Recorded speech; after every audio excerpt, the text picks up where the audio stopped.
18ª lección. Sesión del 1 de mayo de 1903. Señores, en nuestra última lección estudiamos la intuición que aparece en la filosofía de Descartes. Insistimos en la oposición que existe a menudo en él entre la intuición, por un lado, y lo que podemos llamar el espíritu de sistema, por el otro. La intuición que se coloca en la duración y el espíritu del sistema que se transforma, que se reduce a una unidad simple, a una unificación del tiempo. El espíritu del sistema tal como lo comprendemos y definimos es algo esencialmente griego y viene en línea directa de la filosofía antigua. Lo que quisiera mostrarles el día de hoy, aunque sea de manera muy breve, es que los sucesores de Descartes enfatizaron mucho más que él mismo este segundo punto, este segundo aspecto, y que el esfuerzo de un Spinoza, de un Leibniz, fue en gran medida un esfuerzo por devolver el cartesianismo a la forma, a la estructura de una filosofía tal como la filosofía antigua. Al proponer una tesis de este tipo, no digo nada nuevo. Se ha comenzado, por lo menos, a andar ya este camino. Han aparecido recientemente algunos artículos que muestran primeramente la relación entre la filosofía de Spinoza y la de Aristóteles. Al respecto, referiría un artículo muy interesante de M. Brochard. Esta comparación no tiene nada de artificial y en muchos puntos la distancia entre estas dos filosofías es mucho menor de lo que podría pensarse. En otro artículo publicado recientemente se muestra la analogía, casi diría la coincidencia en ciertos puntos entre la filosofía de Plotino y la de Leibniz. En cuanto a esto, les recordaría que aquí mismo, en un curso impartido hace ya 5 años, mostramos que la tesis principal de la filosofía de Leibniz incluso agregaría que las expresiones de las que Leibniz se sirve comúnmente se encuentran en Plotino. Sin duda, Leibniz las toma de Plotino, pues conocía a Plotino, nos lo dice él mismo. Lo leyó probablemente siendo todavía muy joven, pero su doctrina había dejado una impresión profunda en él, y consciente o inconscientemente reprodujo sus principales ideas. Señores, no podemos estudiar la filosofía de Spinoza, la dejaremos de lado. Tampoco podemos ocuparnos en profundizar en la de Leibniz. En la lección de hoy solo quisiera indicar aquella tesis de Leibniz que considero principal, esencial, la que corresponde precisamente al tiempo y su relación con lo que no dura. Es obvio que no podré más que indicar muy brevemente la opinión de Leibniz sobre este punto. Para comprenderlo es necesario captar lo que él entiende por mónada y presentar un bosquejo de la estructura general de su sistema. Leibniz, al igual que Spinoza, por lo demás, lo mencioné al principio de la lección. Desplazó el centro y el eje de la filosofía cartesiana. Descartes partió de una intuición y por tanto de la duración. Cogito ergo sum. Se considera de entrada a sí mismo y a sí mismo en el tiempo. Es cierto que rápidamente abandona esta posición, como lo hemos visto ya, para buscar en una idea pura, es decir, en la eternidad, algo más estable, más sólido, en lo cual respaldar su yo que huía en el tiempo. Pero no es menos cierto que parte de esta intuición y que regresa a ella en todos los momentos importantes y, podríamos decirlo, en todos los giros decisivos dentro de su sistema. Por el contrario, lo que caracteriza la filosofía de Spinoza y de Leibniz es que desde el principio se instalan en lo que podríamos llamar la eternidad. Se instalan en Dios. Ese es el punto de partida tanto de Spinoza como de Leibniz. También, sin detenerse en una intuición que para estos filósofos arrojaría algo muy frágil, se vuelve necesario transportarse enseguida a un centro que se convierta en el centro del ser y que para la filosofía se vuelva el centro del pensamiento. Leibniz captó esto en cuanto tuvo conocimiento de la doctrina y probablemente solamente de una parte. Un verdadero cartesiano, pues en una primera carta que Arnold escribió a Leibniz, la cual se encuentra en la edición Gottefend, página 21, Arnold se expresa así: me cuesta trabajo creer que eso sea filosofar, buscar lo que debemos pensar en la manera en la que Dios conoce las cosas, o sus nociones específicas o sus nociones individuales. El entendimiento divino es la regla de la verdad de las cosas, quod se, pero no me parece que ir por ese camino pueda ser la regla quod nos, pues, ¿qué sabemos actualmente de la ciencia de Dios? Sabemos que conoce todas las cosas y que las conoce por un acto único y muy simple que es su esencia. Cuando digo que lo sabemos, entiendo que estamos seguros de que debe ser así, pero ¿lo comprendemos? No, más bien debemos reconocer que, aunque estemos seguros de ello, nos es imposible concebir cómo puede ser. En otras palabras, podemos decir que Dios es el centro del ser, pero no se tiene derecho a tomarlo como centro del conocimiento. Ese es el pensamiento dominante en Leibniz. Es un retorno al punto de vista antiguo y una tentativa de colocarse de inmediato en el centro mismo de la verdad, en el centro mismo del ser que se convierte, por ese hecho, el centro de la verdad. Una vez colocado en este punto, ¿qué percibió Leibniz? Lo que percibió fueron las mónadas. Tomó aquí su doctrina en su forma definitiva, forma a la cual, por cierto, Leibniz se encaminó progresivamente, sin jamás alcanzarla. Podríamos decir que la doctrina de las mónadas se encuentra a todo lo largo de la filosofía de Leibniz, mucho antes de que la palabra fuera siquiera pronunciada. Entonces, lo que percibe son mónadas. ¿Qué debemos entender por esto? Decir que el universo en su totalidad está compuesto por mónadas es decir algo que requiere explicación, porque la palabra composición tiene aquí un sentido diferente al del lenguaje común y corriente. Pensemos en el conjunto de objetos, si quieren, la totalidad de objetos del espacio que constituyen el universo material. Hay dos formas de concebir una composición de esta naturaleza. Uno, podemos suponer de entrada partículas materiales extendidas, exteriores unas de otras, independientes unas de otras, en tanto que se encuentran separadas, pero ejerciendo, no obstante, acciones recíprocas unas sobre otras. Tal es el punto de vista particular del atomismo, la filosofía de los átomos y de toda filosofía que se le asemeje. Sin llegar a suponer la existencia de átomos, podemos decir simplemente que el universo material está compuesto de cuerpos, de objetos tal y como la ciencia nos los presenta, la mesa, la sala que contiene esa mesa, en fin, una serie de cosas que se contienen unas a otras y se sostienen indefinidamente. Este es el punto de vista del sentido común, el cual es muy cercano, como podemos ver, del punto de vista atomístico. El punto de vista atomístico es el mismo que el del sentido común. El atomismo no hace más que llevar más lejos la postura sugerida por el sentido común. Esta es la primera forma de concebir la composición del universo.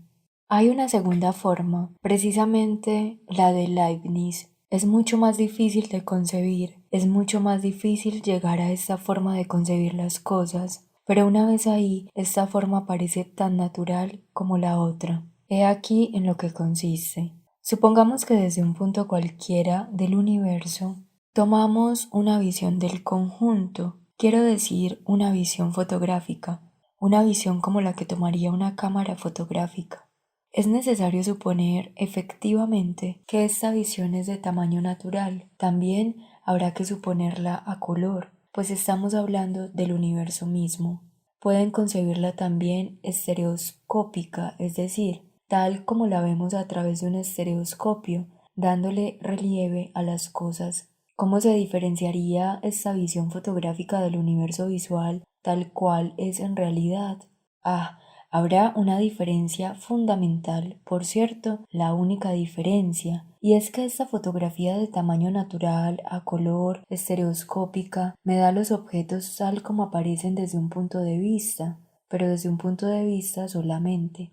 Los objetos están ahí en la fotografía, pero mi visión no podrá recorrerlas. Algunos objetos se encuentran más o menos ocultos por otros objetos, es decir, es un punto de vista, solo una perspectiva. Pero supongamos que se repite la misma operación de todos los puntos en el espacio, que desde todos los puntos del espacio tomamos perspectivas del mismo tipo, considerando la totalidad de perspectivas del todo. Tendríamos todos los objetos con su tamaño, su relieve, su color, una visión desde todos los puntos de vista posibles. Me pregunto cómo se diferenciaría una representación de este tipo de la representación visual del universo tal cual es. No habría forma de hacer una distinción. Podemos decir entonces que el universo en sí mismo es la totalidad de perspectivas diferentes del universo, perspectivas tomadas desde todos los puntos de vista posibles. ¿Es esa la concepción de Leibniz? En realidad, Leibniz definió la mónada como una perspectiva o un punto de vista sobre el conjunto, un espejo del universo, como él dice, una perspectiva, una visión perspectiva de las cosas. He aquí una segunda forma de concebir la realidad y pueden ver que es profundamente diferente de la otra, tan diferente que es lo opuesto. En el primer caso, ¿cuál es el sentido de la palabra composición? En el primer caso, las partes componen el todo. Si quiero imaginarme el conjunto del universo, tomaría un objeto, después otro contiguo y así sucesivamente. Será entonces poniendo unas partes con otras que podré llegar a tener la representación del todo. Al contrario, en esta segunda concepción, y esta es su esencia misma, en esta segunda concepción no hay más que el todo, no hay mesa. Si tomo un objeto como una mesa, ese objeto, en tanto que objeto independiente, no tiene ninguna realidad. ¿Cómo se constituye este objeto? Tendré que tomar todas las representaciones posibles del universo de las que forma parte dicho objeto, cada una de esas representaciones siendo un todo absolutamente indivisible, de tal forma que todo lo que no es esta mesa de cierta forma se elimine, que haya interferencia entre todas las fracciones de la imagen que no conciernen solo a la mesa. La mesa, en tanto que objeto, será el residuo, lo que resulta de la eliminación recíproca de todas las imágenes que no son esta mesa. De modo que en esta segunda concepción del universo, repito, no hay partes, no hay más que el todo, y mientras que en la primera el todo se obtiene por la composición de las partes, casi podríamos decir que aquí las partes no se obtienen más que por la composición de todos. Esta es la hipótesis inversa de la precedente. Esta es la mónada de Leibniz. Señalo esta diferencia fundamental entre el monadismo y el atomismo, pero señalaremos otras, en particular la que nos importa para lo que viene a continuación. En el atomismo hay necesariamente acción recíproca de las partes del universo, unas sobre otras. Un cuerpo es exterior a otro, por lo tanto es necesario suponer que entre un cuerpo y otro existe algo que conecta esos dos cuerpos y que de cierta forma mitiga la independencia que el espacio estableció entre ellas. Por el contrario, en una concepción como la de Leibniz, queda claro que no puede haber ninguna influencia recíproca de sustancias, o como él dice, mónadas, por la simplísima razón de que cada mónada es un todo. Por lo tanto, no hay nada fuera de ella sobre lo que pudiera actuar y de lo cual pudiera recibir una impresión. Leibniz dice, en una frase a menudo citada, las mónadas no tienen ventanas al exterior. Ya lo creo, pues si no hay una fuera para ella, ¿cómo podría tener ventanas? Cada mónada es el todo, cada mónada es todo. Así, lo que puede haber entre mónadas es algo que hace que otras mónadas expresen el mismo todo desde otro punto de vista. Podrá haber una multiplicidad de mónadas en el sentido de que habrá una multiplicidad de puntos de vista, pero estos puntos de vista no son más que puntos de vista. Estas perspectivas no son más que perspectivas y, a su vez, cada una es una perspectiva del todo, de modo que no puede haber acción recíproca, no puede haber más que acuerdo en la operación por la cual se completan entre sí. Esto es lo que Leibniz entiende por armonía preestablecida, que en realidad no está preestablecida, sino establecida. Existe pura y simplemente. Desde el momento en que hay una pluralidad de mónadas, hay pluralidad de puntos de vista o una pluralidad de perspectivas. Al ser visiones sobre el mismo todo ideal, es necesario que sean concordantes entre sí. Por lo tanto, entre ellas hay armonía, pero no acción recíproca. Este es el punto de vista de la monadología y este es el punto de vista de Leibniz. La idea es profunda y se opone radicalmente a la concepción atomística. Se trata de una idea por completo nueva. De ninguna manera. Las expresiones mismas a través de las cuales Leibniz nos la presenta se encuentran ya en Plotino, quien no hizo más que resumir la sabiduría antigua sobre este punto. Recordemos el punto de partida de la filosofía de Plotino. Él también se coloca de entrada en lo que llama el uno, tal como él lo concibe. Existe el uno, la unidad pura de la que no podemos decir nada. Luego están todos los puntos de vista posibles en esta unidad, lo que Plotino llama los noeta, los inteligibles, lo que Platón había llamado las ideas puras. Plotino definió el origen de las ideas de esta manera. Una vez que formulamos el uno, hay que imaginarnos las perspectivas del uno, todas las visiones posibles del uno, todos los puntos de vista posibles sobre el uno. Tendremos así las ideas, los inteligibles, todos ellos noeta. Cada uno de esos noeta, dice él, es una visión y cada uno es un todo. Hemos señalado anteriormente varias conexiones posibles entre Plotino y Leibniz. Me limitaré a indicar un par de pasajes absolutamente importantes, por ejemplo, la Eneada V, libro 8, parágrafo 4. Traduzco. En el mundo inteligible, todos los seres son transparentes, todo es visible completamente hasta el interior. Hay, pues, transparencia universal, y todo se encuentra en todo. Y Plotino agrega, es que cada ser contiene todos los otros al interior de sí mismo, de tal suerte que todo está por doquier, y que cada uno de los seres es el todo. Esta es la tesis misma de la monadología, pues la mónada es, como diría Leibniz, un espejo representativo del universo desde su punto de vista. Podríamos citar más y más los textos. Aquí hay otro cuya traducción encontraremos en numerosos pasajes de Leibniz. El mundo inteligible es el mundo visible y primero. La parte reproduce ahí el todo y está completamente en armonía consigo misma, pues ninguna parte está separada de las otras.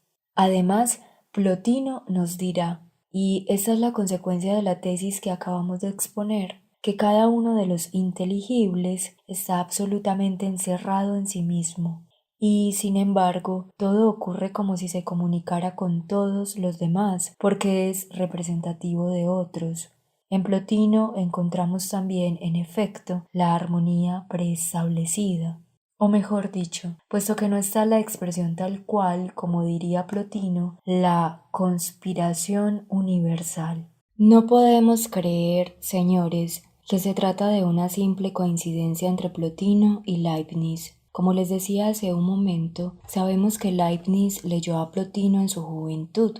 Por cierto, una carta a Hansch publicada en la edición Erdmann, página 445, nos muestra una alusión significativa.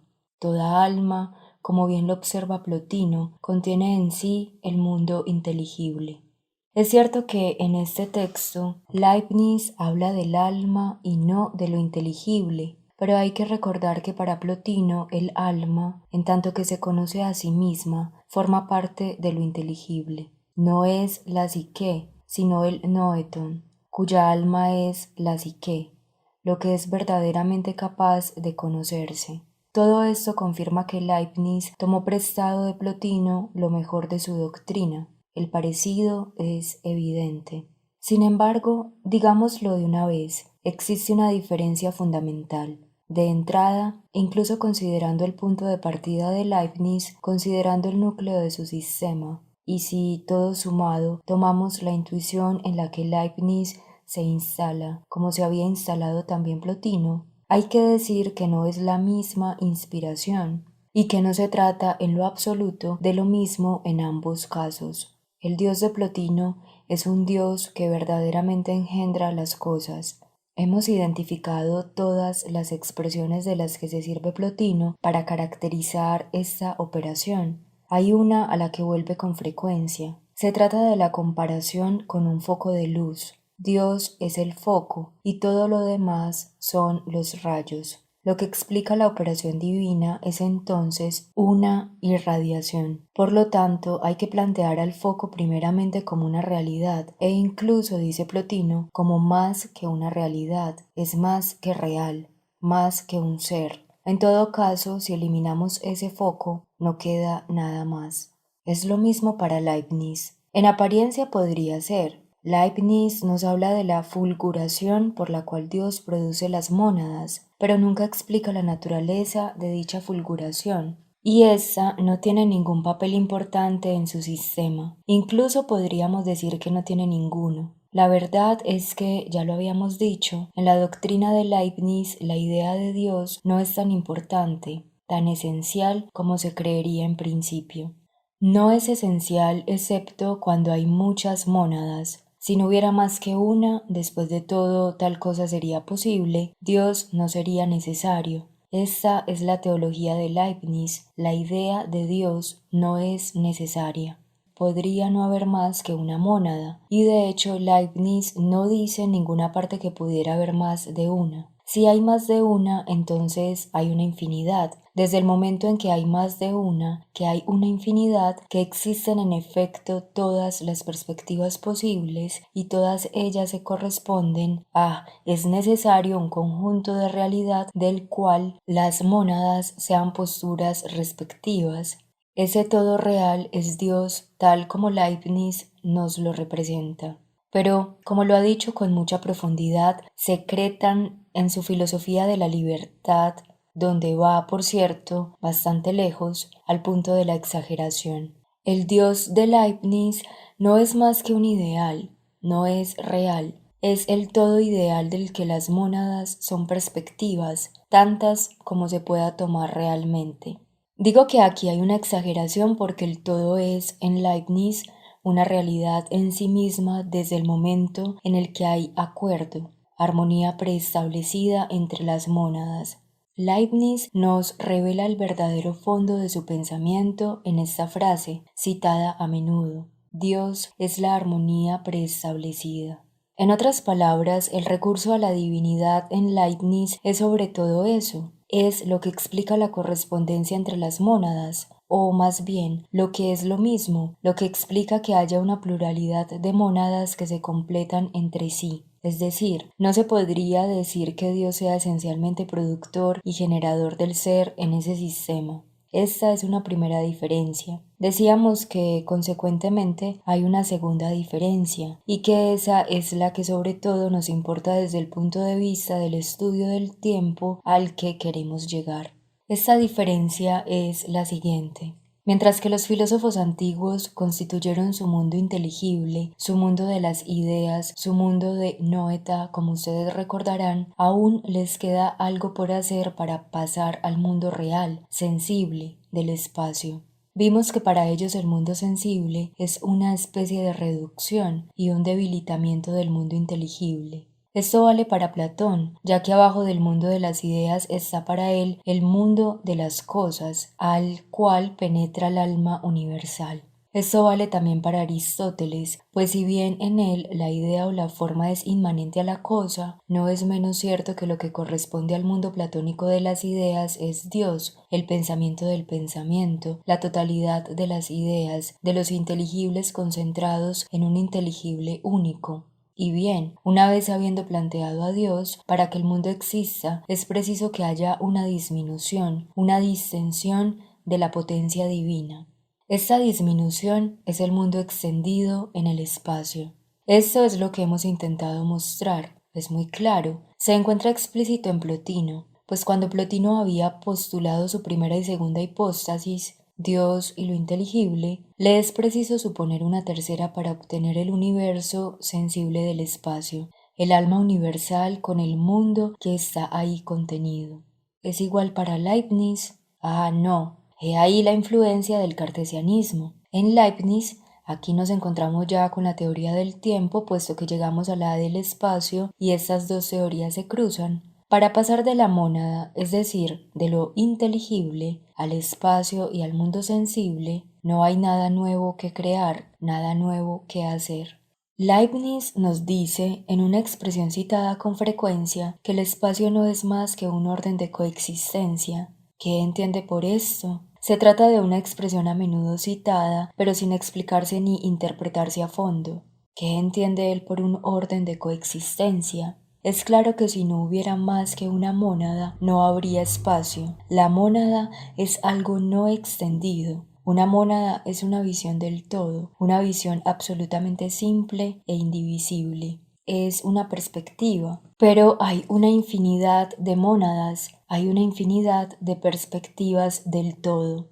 ¿Cómo podemos nosotros, los demás, las demás inteligencias finitas, concebir esta diversidad de posturas? Será imaginándonos la diversidad de puntos de vista sobre una sola y misma cosa. La prueba es que cuando les quise explicar cuál es la filosofía de Leibniz, tuve que proceder así, suponer un espacio, así como los puntos desde donde tomamos distintas perspectivas. Así estamos en presencia de las mónadas. No hay más que mónadas. Nos encontramos frente a perspectivas indivisibles del todo, perspectivas sin extensión, y no hay más que estas perspectivas no extendidas.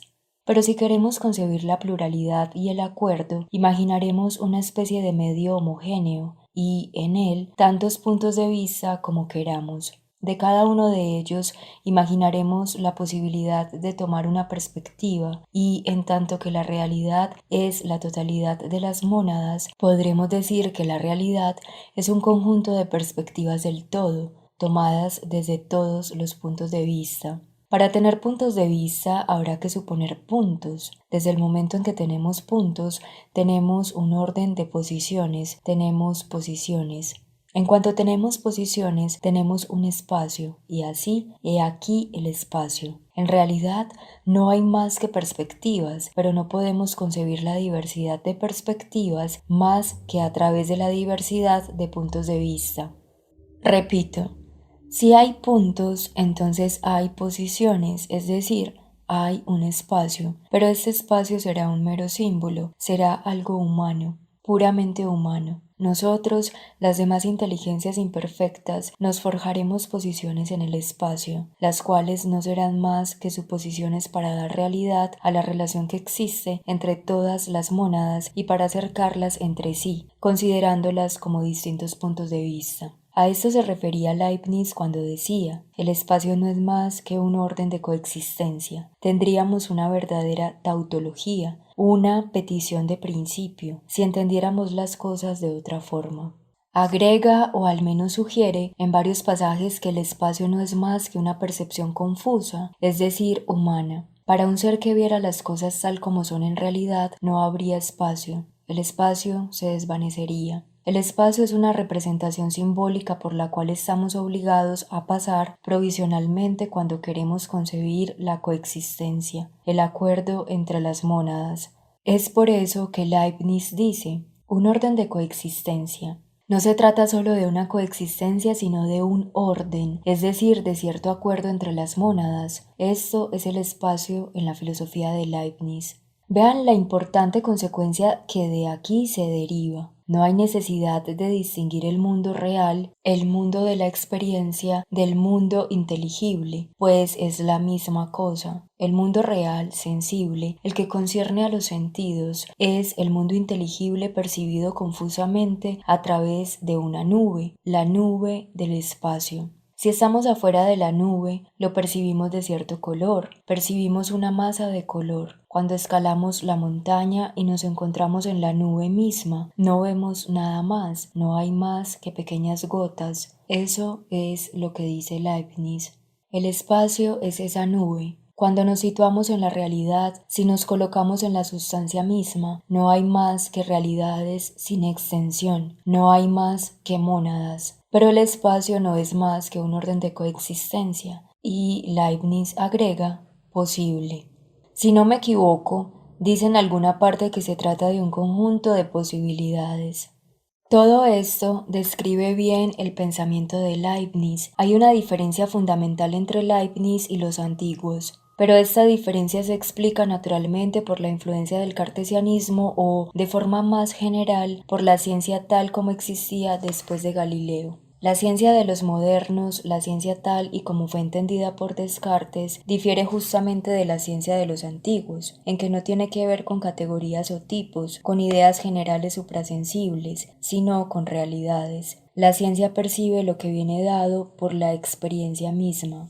Sin embargo, Leibniz retoma entonces a los antiguos, regresa a la filosofía de Platón y de Aristóteles, pero de tal manera que esta filosofía fuera compatible con la ciencia tal y como Descartes la entendía. La inmanencia de lo sensible en lo inteligible es precisamente lo que le permite lograr ese acercamiento. En otras palabras, y para resumir, en esta filosofía la dualidad entre lo real sensible y lo inteligible no es una dualidad existente, producida en el ser. La dualidad no existe más que desde el punto de vista del conocimiento. Esta es la gran innovación y la idea de la que Clerk extraería todas las consecuencias. Señores, era necesario insistir así en las teorías del espacio y del tiempo que Leibniz nos presenta, como teorías del mismo tipo y correlativas. Si nos atenemos a las expresiones mismas de Leibniz y a los textos en los que trata explícitamente el tiempo, tendríamos una idea insuficiente, incompleta e inexacta, como por cierto también la tendríamos si nos apegáramos a los textos en los que habla del espacio. Como han de saber, es sobre todo en la correspondencia con Clerk que Leibniz aborda expresamente esta cuestión. ¿Qué es el tiempo? Él define el tiempo como un orden de sucesiones, así como definió al espacio como un orden de coexistencia.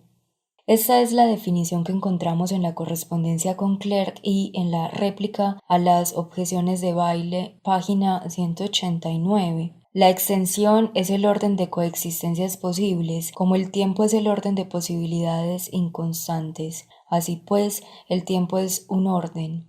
Y agrega, un orden de sucesiones. A primera vista, una definición de este tipo podría parecer un tanto simple, pues la sucesión supone el tiempo, como la coexistencia supone el espacio. Si Leibniz se hubiera atenido a eso, habría definido al tiempo por el tiempo mismo. Sí, pero hay que señalar esto. Leibniz nos ofrece esta definición y nos la ofrece a menudo, generalmente bajo la siguiente forma. Leo, por ejemplo, el texto del tercer escrito de Leibniz en respuesta a Clerk, parágrafo 4. Más de una vez establecí que, para mí, considero el espacio como algo puramente relativo, como el tiempo, como un orden de coexistencias, como el tiempo es un orden de sucesiones. Observemos que las palabras más que son empleadas en todos los textos donde interviene esta definición. El espacio no es más que el orden de coexistencia. El tiempo no es más que el orden de sucesiones. Esto indica que esta definición es puramente polémica. Leibniz se dirige a aquellos que habrían querido ver en el tiempo algo más que un orden de sucesiones y en el espacio algo más que un orden de coexistencias. Es decir, para ponerlo en nuestros términos, se dirige a aquellos que hablan del tiempo homogéneo como de una realidad, y es ese tiempo homogéneo el que Leibniz quiere negar de entrada. Habla de él en general cuando habla del tiempo. Si consideramos ese tiempo homogéneo, no hay nada fuera de lo que lo rodea, tal y como lo dice Leibniz con mucha profundidad. Como pueden ver, es contra los que harían del tiempo algo un absoluto, es contra ellos que está dirigido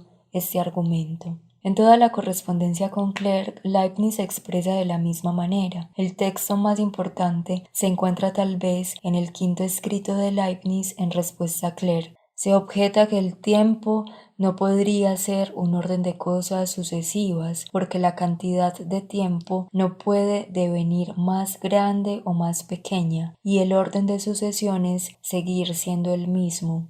Respondo que no es así, pues si el tiempo es más grande, habrá más estados sucesivos interpuestos de esta forma. Y si es más pequeño, habrá menos, pues no hay en el tiempo punto vacío, ni de condensación ni de penetración, por así decirlo, así como no lo hay en el espacio.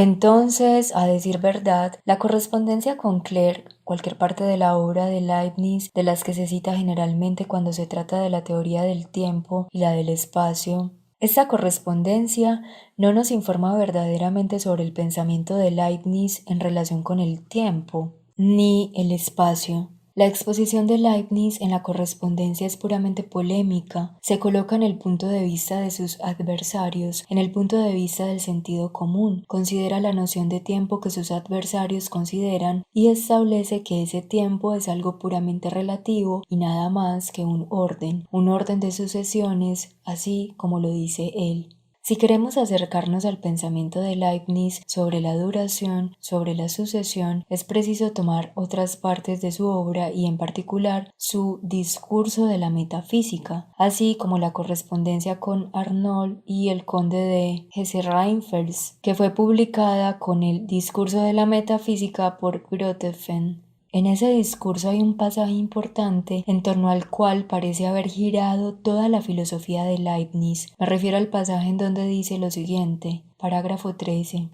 La noción de una sustancia individual encierra simultáneamente, es igual a la idea dominante de su correspondencia con Arnold, todo lo que jamás le podría acontecer, y considerando dicha noción podemos ver todo lo que se puede enunciar verdaderamente sobre ella, tal y como podemos ver en la naturaleza del círculo todas las propiedades que de ahí se pueden deducir.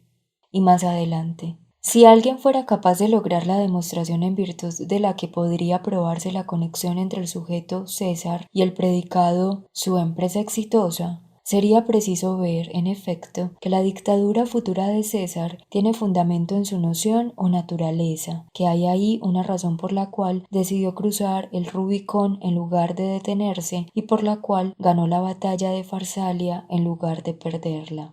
¿Qué significan esos textos y otros del mismo tipo? Pues podríamos multiplicar las citas. Debemos considerar de entrada las citas de la correspondencia con Arnold y después, en un texto publicado hace mucho tiempo por Fouchard de Careil en el Nuevo Opúsculo y luego en los opúsculos recientemente editados por Couturat, los cuales habían permanecido inéditos. Ahí veremos siempre la idea de que al momento que enunciamos una proposición y esta es verdadera, el atributo de la proposición debe estar comprendido en el sujeto. Esto vale cuando se trata de una proposición matemática, por ejemplo, típicamente la relativa a las propiedades del círculo. El predicado que indica las propiedades debía estar incluido en la idea del círculo, incluso en su definición. Según Leibniz, esto vale para cualquier proposición. Es cierto no solo con respecto a una proposición necesaria como la relativa al círculo, sino también con respecto a una proposición contingente o a una como César cruza el Rubicón. Pues si pudiéramos ver la idea de César de manera integral, si pudiéramos captar el sujeto César completamente, percibiríamos todos los atributos de César, sobre todo el cruce del Rubicón. En otras palabras, el sujeto lógico, el sujeto de una proposición contiene su predicado. Según Leibniz, entre una proposición geométrica innecesaria y una proposición de hecho como César cruzó el Rubicón, existe solo una diferencia, que en el primer caso podemos, gracias a un análisis geométrico, mostrar que el predicado es inherente al sujeto, mientras que en el otro caso tenemos un análisis que iría hasta el infinito. El que buscara pasos intermedios entre el cruce del Rubicón y la idea de César iría hasta el infinito en la serie de pasos intermedios, nunca los agotaría. Sin embargo, una inteligencia infinita percibiría en la idea de César el cruce del Rubicón tan claramente, tan distintamente, como nosotros percibimos en la idea del círculo cualquier propiedad de su circunferencia.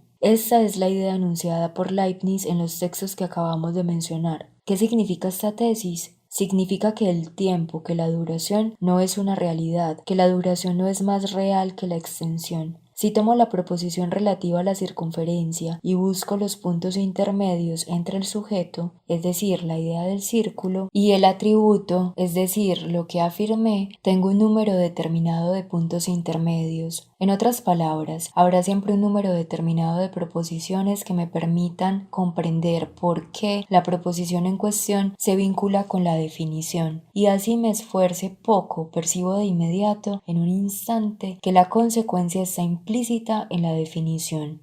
Un geómetra, por poco que se esfuerce, percibe en la definición de la circunferencia todo lo que de ahí resulta, sin que necesite tiempo. Todo esto existe para él en un instante y, según Leibniz, según Spinoza, de forma eterna. Si tomamos una noción cualquiera, no ya la noción de círculo, sino la noción de un ser verdadero, un ser que nos parece ser verdadero en el tiempo, lo anterior vale también con la diferencia de que el tiempo existirá para un ser imperfecto que está obligado a intentar agotar lo inagotable, está obligado a intercalar siempre puntos intermedios, sin llegar nunca a una visión instantánea y de cierta forma eterna del tiempo. Pero para Dios, para una inteligencia infinita, es distinto. La diferencia se trata de una comparación empleada por Leibniz en todos los textos en donde trata este tema. La diferencia es la misma que hay entre las cantidades conmensurables entre sí y las cantidades inconmensurables, por ejemplo, el número 1.414213, etc.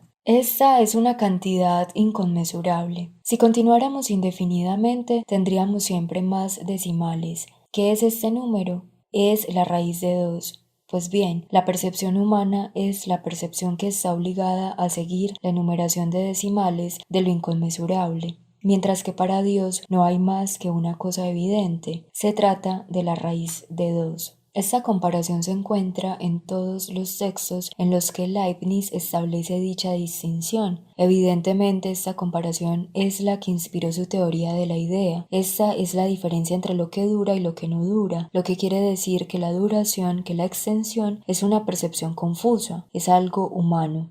Es, nos dice Leibniz, un orden de sucesiones. ¿Qué quiere decir esto? Una vez que hemos concebido las mónadas como perspectivas del todo, hay que tomar por ejemplo una mónada que piensa, digamos el hombre, y suponer entonces todas las perspectivas posibles que puede tener esta mónada de sí misma. Esto es porque el predicado que está contenido en el sujeto es una cierta visión del sujeto, la cual de cierta forma se vuelve un atributo de la mónada. Para Leibniz, la duración es, por decirlo así, la extensión en un segundo grado. Tomemos todas las perspectivas posibles del todo, entonces tenemos la mónada. Tomemos todas las perspectivas posibles de la mónada. Entonces tenemos todas sus percepciones, tenemos el orden de sus percepciones, el todo. Tanto en un caso como en el otro, ya se trate de la extensión o del tiempo, tenemos siempre una percepción confusa que desaparece con un conocimiento completo e individual. Pueden apreciar que en Leibniz el tiempo, como percepción, es algo puramente relativo en sí mismo.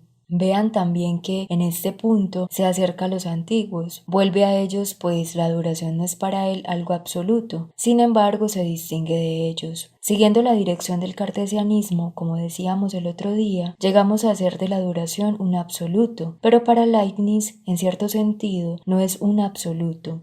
Dice de la duración lo que decían los antiguos. No obstante, cuando los antiguos colocaban las cosas inteligibles en la eternidad, no quedaba con esto planteada la duración. Había que suponer la reducción de la eternidad para entonces tener el flujo del tiempo. Por el contrario, para Leibniz, las cosas, las que duran, no existen fuera de las mónadas y de las cosas inteligibles. Resulta suficiente concebir las mónadas en lo eterno y suponer una percepción confusa en el orden de percepciones de la mónada, por la mónada misma. Resulta suficiente plantear esta percepción confusa para obtener el tiempo. Es decir, Leibniz se remonta aquí al dualismo sustancial de los antiguos. El dualismo existe, pero ya no desde el punto de vista del ser, sino desde el punto de vista del conocimiento. Si suponemos un conocimiento claro y distinto, el tiempo se desvanece. Esta es la diferencia esencial. En la próxima lección, que será la última de este curso, nos quedará mostrar la manera en la que Kant parte de esta concepción leibniziana del tiempo y de la ciencia, como si fuera la única concepción posible, como si no hubiera otras formas posibles de concebir la ciencia, la duración y la existencia. Asimismo, mostraremos la manera en que la crítica de la razón pura es, ante todo, no la razón en general, sino la razón en tanto que tiene esta aplicación y en tanto que es utilizada por la concepción cartesiana de la ciencia en el conjunto de las cosas.